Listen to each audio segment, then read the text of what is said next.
Assalamualaikum warahmatullahi wabarakatuh. Waalaikumsalam warahmatullahi wabarakatuh. Perkenalkan, kami dari kelompok pertama yang akan mempresentasikan tugas PKWU membuat makanan dasar, yaitu onde-onde khas dari Mojokerto.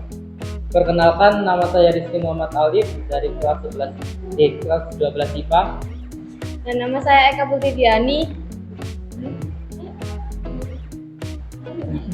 Dan nama saya Aprilia Intan. Dan nama saya Indra Saputra.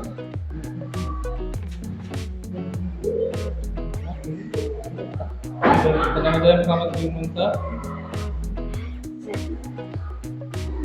Lalu kami akan mempresentasikan cara pembuatan onde-onde khas dari Mojokerto dan teman saya yang akan membuat.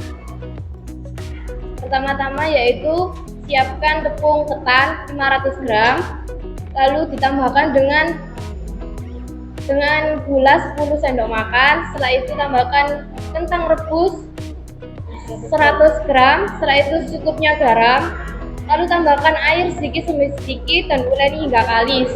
Untuk isiannya bisa juga dengan coklat atau kacang hijau. Untuk cara pembuatan isian kacang hijau yaitu rebus dulu kacang hijau kupas. Setelah itu blender hingga halus. Setelah hingga halus, dimasak dan tambahkan gula secukupnya. Setelah itu pipihkan adonan, lalu diisi dengan isian sesuai dengan itu tadi. Setelah itu tambahkan wijen. Setelah diberi wijen, lalu digoreng dengan minyak yang banyak sampai terendam adonannya dengan api kecil agar matangnya merata hingga dalam. Ya, sekian untuk cara membuatnya seperti itu. Sekian presentasi dari kami. Mohon maaf jika ada kesalahan. Berjalan-jalan mengitari bumi, lalu pergi ke atas awan. Sekian dari kami, mohon berikan tepuk tangan.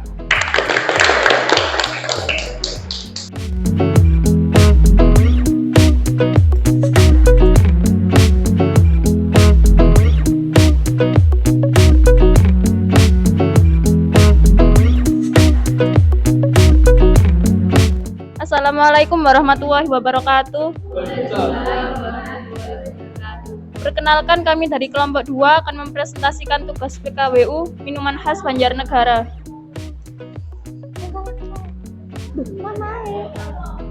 Perkenalkan, nama saya Nadifa Najani Ramadhani. Saya Septia Suryaning Tias.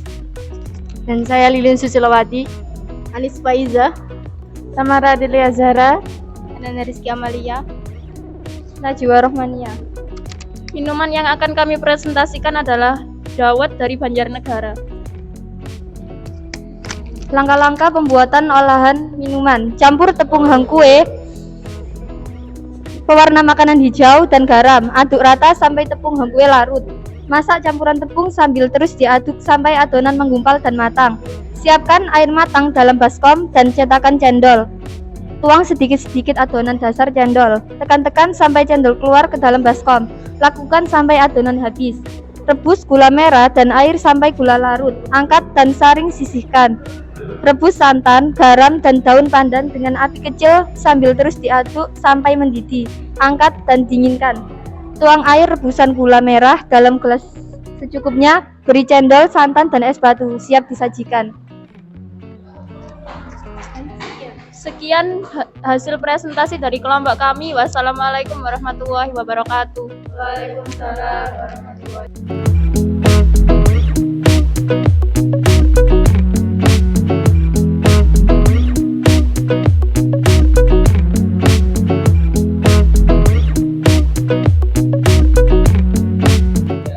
Assalamualaikum warahmatullahi wabarakatuh. Waalaikumsalam warahmatullahi wabarakatuh.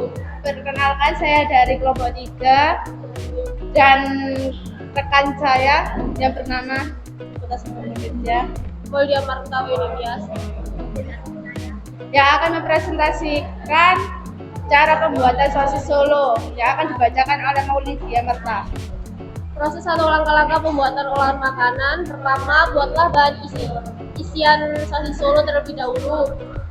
Kemudian tumislah semua bumbu yang sudah dihaluskan dan tambahkan daun salam serta jeruk hingga mematikan bau harum ketika dicium. Setelah itu masukkan daging ayam yang telah disuir atau dicincang ke dalam bumbu-bumbu tersebut. Ketika daging ayam sudah empuk, maka tambahkanlah semua santan dengan cara menuangnya sedikit demi sedikit sambil diaduk supaya rasanya tetap gurih. Aduk terus menerus hingga santan menyusut dan bagian isian menjadi agak kering. Angkat dan tiriskan terlebih dahulu jika sudah matang. Dalam membuat kulit sosis Solo, hal pertama yang akan dilakukan yakni harus membuat 3 butir telur yang telah disiapkan sebelumnya dalam sebuah baskom besar. Lalu kocoklah terus telur tersebut hingga menggunakan pengocok manual atau mixer sambil ditambahkan garam serta minyak. Terus lakukan hingga semua benar-benar tercampur sempurna. Berikutnya, tambahkan tepung terigu dan air sedikit demi sedikit sambil dikocok kembali hingga semua licin. Seringlah jika rasa adonan sudah sempurna. Selanjutnya, panaskan teflon dengan diolesi minyak sayur sedikit saja. Ketika teflon sudah siap, maka tuanglah adonan ke dalam sebanyak 1 sendok sayur saja. Tunggu hingga matang dan kecoklatan. Letakkan selembar kulit sosis Solo yang sudah dingin di atas plastik supaya tidak lengket. Tambahkan isian sosis sesuai keinginan di atas kulit tersebut dan letakkan tempat di tengah-tengahnya. Lipatlah kulit sosis hingga rapi dengan bentuk memanjang dan ulangi juga pada lainnya. Setelah semua sosis telah terlipat, maka siapkan wajan berisi minyak dan panaskan terlebih dahulu. Celupkan sosis ke dalam putih telur supaya tidak rusak ketika digoreng. Masukkanlah sosis ke dalam minyak panas dan goreng hingga kuning keemasan. Jika sudah matang, angkat dan tiriskan lalu hidangkan di atas piring bersama cabai rawit atau saus sambal supaya rasanya lebih mantap. Kesimpulan dari sosis Solo, usaha sosis Solo adalah upaya kelompok kami agar mengenalkan makanan khas daerah Solo kepada orang sekitar agar mengetahui adanya makanan enak ini. Solo dibuat karena masyarakat kepengen mencoba makanan kesukaan para Manir dan noni Belanda. Meskipun hasil adopsi dari makanan luar, namun rasa maupun penampilan sosis Solo sangatlah khas dan berbeda dengan sosis daerah lainnya. Sekian dari kami, mohon maaf apabila ada salah kata. Wassalamualaikum warahmatullahi wabarakatuh.